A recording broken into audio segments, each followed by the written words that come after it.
restaurant at NOC.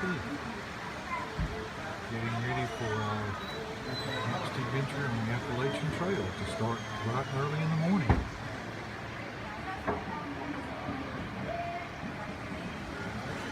About 30 miles ahead of us from NOC to Fontana Dam. Spider and Wingman on the AT here again, getting ready for our next trek, and this is from NOC to Fontana Dam, and the Appalachian Trail is right there. We're in the Dogwood Motel at NOC, and you hear a little traffic in the background from the outdoor center down there. This is where we stayed last night, in the Dogwood Motel, and it was adequate. It's a little expensive for what it is, but we did all right. Just a place to sleep, take our last shower and our last sleep in a bed for a little while. There's our packs that are laden with a lot of water because we don't know how dry it's going to be. And so we'll be heading up to Sassafras Gap, somewhere between 6 and 7 miles, depending on which sign you look at.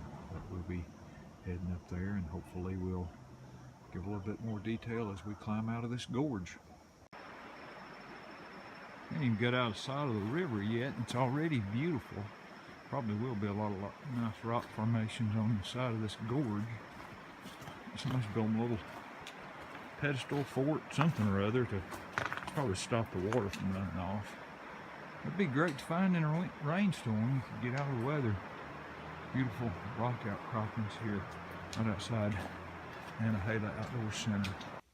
On December 7th, 1968, 780 feet southwest from this point, Wade A. Sutton, North Carolina Forest Service Ranger, gave his life suppressing a forest fire that you might more fully enjoy your hike along this trail.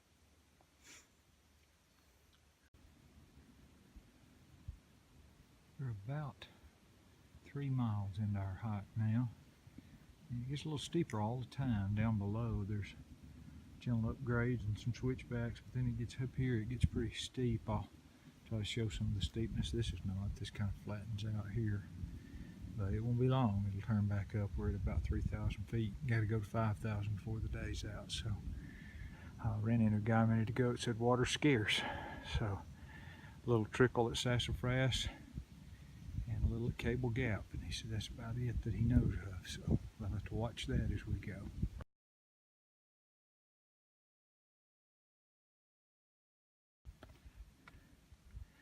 Okay, we've gotten to the major look-off for the day, which is called the Jump Up.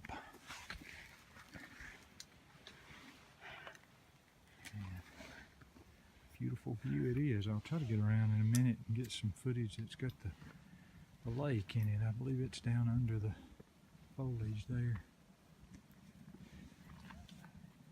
Beautiful, beautiful view today.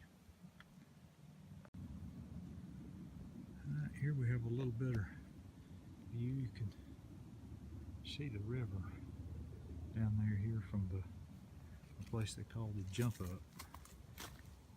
We're about 2/3 of the way into our hike into Sassafras Gap. What a wonderful view. Boy, you can hear the motorcycles today on this Labor Day weekend.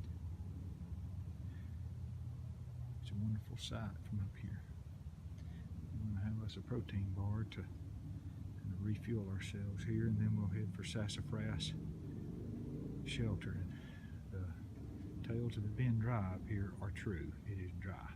We hadn't come by any water yet. Fortunately, we've had enough to do us. I wanted to give just a little information on from the Jump Up on up towards Sassafras. That's when there's not any switchbacks. It's just kind of a dead pool. So just be ready when you leave the Jump Up. It's when the climbing begins, the last mile and a half to Sassafras Shelter. Okay, we've made it to Sassafras Gap. It's about 4:13 in the afternoon. And who says there's no electricity on Yeah, we just didn't on bring a the trail? hairdryer. Oh. So it's a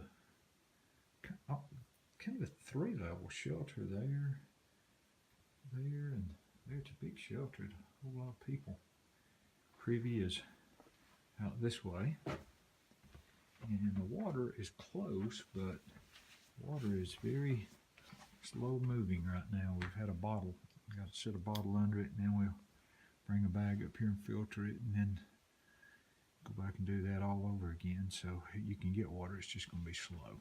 So, but anyway, here we are for our first night.